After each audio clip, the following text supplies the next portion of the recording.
Hello दोस्तों, यह कहानी बहुत ही प्रेरणादायक है और इस कहानी से हमें बहुत कुछ सीखने को मिलेगा दोस्तों। बहुत समय पहले की बात है, एक गांव में एक गुरुकुल था जहां पर विद्यार्थी पढ़ाई किया करते थे। उसी गुरुकुल में एक भरद्वाज नाम का लड़का था जो पढ़ने में काफी कमजोर था। उसे कुछ भी समझ में नहीं आता था, जिसके कारण उसके सहपाठी हमेशा उसका मजाक उड़ाया करते थे। एक दिन गुरुकुल के गुरुजी ने सभी विद्यार्थियों की परीक्षा लेने के लिए उन्हें अगले दिन एक पाठ याद करके आने को कहा।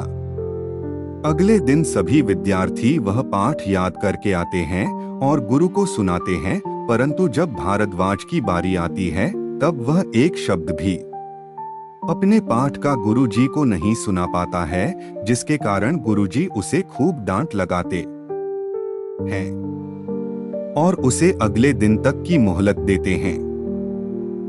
अगले दिन भारद्वाज गुरुकुल पहुंचता है और गुरुजी फिर उसे वही पाठ सुनाने को कहते हैं, लेकिन आज फिर भारद्वाज अपना पूरा पाठ गुरुजी को नहीं सुना पाता है, जिसके कारण गुरुजी फिर उसे आज खूब जोरदार डांट लगाते हैं।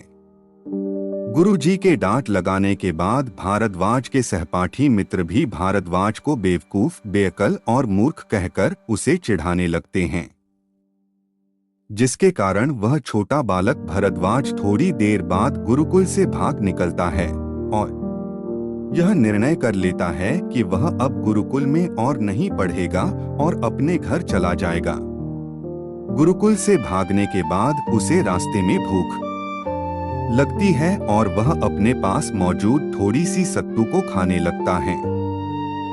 सत्तू खाने के बाद वह पानी पीने के लिए पास के एक कुएं के पास जाता है और वहां कुएं पर रखी रस्सी में बंधी पानी की बाल्टी से कुएं के पानी को डोल खींचकर अपनी प्यास बुझाता है।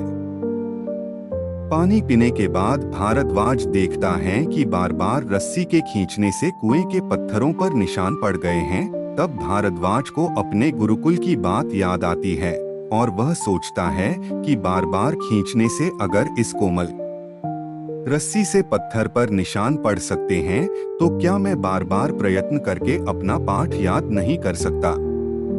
इसके बाद भरद्वाज अपने घर जाने का विचार छोड़ देता है और पुनः अपने गुरुकुल लौट आता है। गुरुकुल पहुंचने के बाद भारद्वाज अत्यंत मन लगाकर बार बार प्रयत्न करें अपने पाठ को याद करता है और अंत में उसे याद कर लेता है और बाद में अपने गुरुकुल की परीक्षा में सबसे अधिक अंकों से उत्तीर्ण होता है। दोस्तों, यह कहानी हमें बार बार प्रयत्न करने और जिंदगी में कभी भी हार ना मानने की प्रेरणा देती। दोस्तों, जिस प्रकार रस्सी से बार बार प्रहार से कठोर पत्थर भी कट जाते हैं, ठीक उसी प्रकार अगर हम बार बार प्रयत्न करें किसी भी लक्ष्य को पा सकते हैं।